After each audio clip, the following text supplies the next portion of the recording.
નમસ્કાર મિત્રો, તો આજે આ વિડીયોમાં table top wash basin fitting કેવી રીતે થાય એ બતાવીશું તમને। તો પહેલાં તો આપણે 19 mmનું પોનું લઈને એનો પિલર કોક માટે હોલ પાડી દેવાનો છે, તો કમ્પ્લીટ પિલર કોક ફિટ થઈ શકે। તો મિત્રો હવે હોલ પડી ગયો છે અને 40 mmનું પોનું લેવાનું છે, જેથી આપણે વેસ્ટ કપલીને આરામથી ફિટ થઈ શકે। તો એનો હોલ પડી ગયો છે, તો પિલર કોક ફિટ કરી દઈશું આપણે।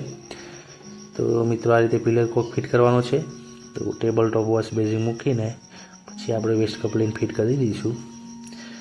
તો મિત્રો આ રીતે વેસ્ટ કપલીને ફિટ કરવાની છે, રેડ કનેક્શન પાઇપ કનેક્ટ કરી દેવાની છે। તો મિત્રો આ રીતે આપણું ટેબલ ટોપ વોશ બેસિન લાગી ગયું છે। તો વિડીયો સારો લાગ્યો હોય તો લાઈક, કમેન્ટ અને શેર જરૂર કરો। ચલો, જય માતાજી।